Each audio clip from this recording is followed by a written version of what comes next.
کا دائرہ کسی جگہ پہ آ کے رکتا ہے، سارے وہ لوگ جو بنی فاطمہ ہیں سلام اللہ علیہا وہ اہل بیت ہیں، یا جو پنجتن پاک ہیں وہ اہل بیت ہیں اور دیگر ہے؟ کیونکہ ہم نے آگے والے زمانوں میں دیکھا ہے کہ خود ائمہ کے برادران بعض اوقات امامت کا اظہار کرتے ہیں، اعلان کرتے ہیں، یا پھر ان سے منحرف ہو جاتے ہیں. یعنی اس طرح کے مسائل رہے ہیں، چاہے وہ حضرت امام جعفر الصادق علیہ السلام کے زمانے کا معاملہ ہو یا اس کے بعد کا. تو اہل بیت کا جو دائرہ ہے قرآن کی نظر میں وہ کہاں پہ آ کے رکتا ہے اور کہاں تک وسیع ہے؟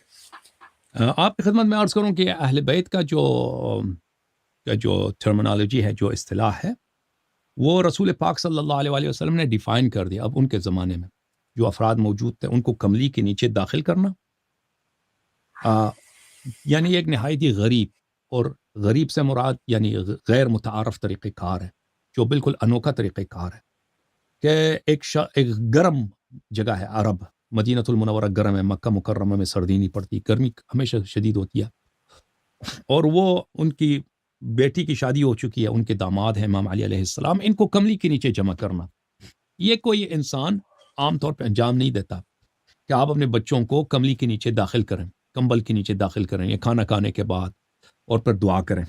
اور رسول صلی اللہ علیہ وسلم نے یہ فعل انجام دی ہے، کیونکہ یہ اس آیہ میں جو شان بتایا گیا ہے، جو مقام بتایا گیا ہے، وہ نہایت ہی عظیم ہے. اور لازمی بات ہے رسول اللہ صلی اللہ علیہ وسلم کے احادیث ہیں اہل بیت علیہ السلام کے متعلق کہ میرے بعد ان کے اتباع کرو. تو یہ ان کو پتہ تھا کہ یہ ایک ایسی چیز ہے کہ لوگ اس میں شامل ہونے کی کوشش کریں گے کہ بھئی اہل بیت سے مراد، ہم بھی اس وقت کمرے میں تھے، بھئی گھر میں ہم بھی تھے. انس نبی صلی اللہ علیہ وسلم کا نوکر ہے، وہ بھی اس وقت کمرے میں کہہ سکتا ہے کہ میں بھی کمرے میں تھا جب یہ آیہ نازل ہوا. یا حضرت ام سلمہ یا دوسری ازواج یا دوسرے افراد کہتے ہیں کہ گھر سے مراد تو ہم تو یہ جب آیا اتر آئی ہم بھی گھر میں تھے. تو نبی صلی اللہ علیہ وسلم کا فعل نہایت ہی حکیمانہ ہے کہ انہوں نے اس میں سے ہر قسم کی کوئی مدعی کہ ہم بھی اہل بیت میں شامل ہیں انہوں نے خارج کر دیا. کہ جو افراد وہاں پر انہوں نے کملی کے نیچے داخل کری وہ اہل بیت علیہ السلام میں. تو اس زمانے میں جن کو داخل کیا وہ قطعاً اہل بیت ہیں، اور جن کو انہوں نے داخل نہیں فرمائے وہ قطعاً اس آیہ تطہیر کے اہل بیت میں شامل نہیں ہے. اب ائمہ علیہ پنجتن کے بعد کیا کوئی اور شامل ہے؟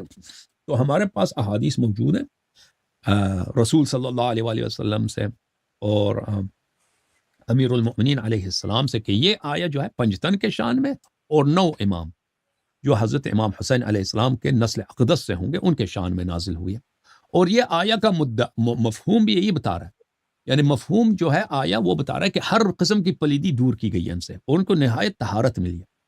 تو یہ کہ یہ مقام کہ ایسا شخص افراد ہوں کہ ان کے کردار میں کسی قسم کی کوئی عیب نہ ہو، یہ سب ائمہ علیہ السلام کے اولاد میں یہ نہیں پایا جاتا، اور کسی نے ادعا بھی نہیں کیا ہے. یعنی جو برادران تھے اہل بیت علیہ السلام کے، ائمہ علیہ السلام کے، انہوں نے اگر امامت کا ادعا بھی کیا کبھی عصمت کا ادعا نہیں کیا.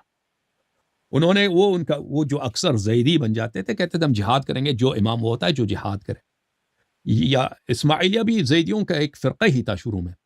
یہ لوگ خلافت کے طمع میں، حکومت یعنی حکومت تک پہنچنے کے حرص میں، یہ لوگوں کو جہاد کی طرف دعوت دیتے تھے کہ آپ ہمارے ساتھ دے دیں تاکہ ہم حکومت پہ قبضہ کریں. لیکن ان لوگوں نے کبھی 2 چیزوں کا ادعا نہیں کیا.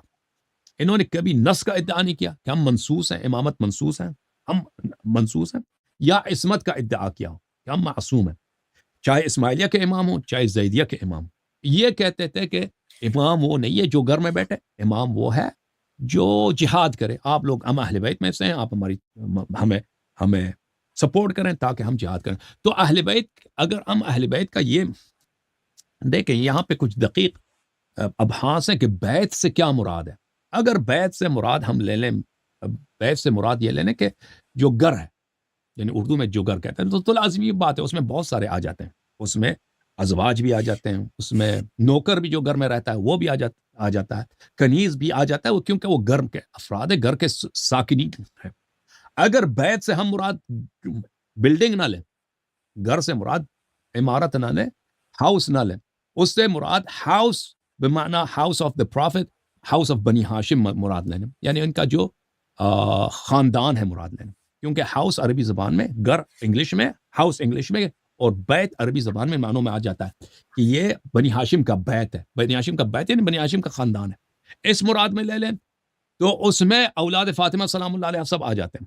لیکن البیت سے مراد الف لام جو ہیں یہاں پہ بیت کون سی مراد؟ اگر بیت نبوت لے لیں، بیت امامت لے لیں، بیت عصمت لے لیں، تو پھر اس میں دوسرے نہیں آتے، صرف اور صرف کون آ جاتے ہیں؟ وہی جو جن کے متعلق عصمت شامل ہے۔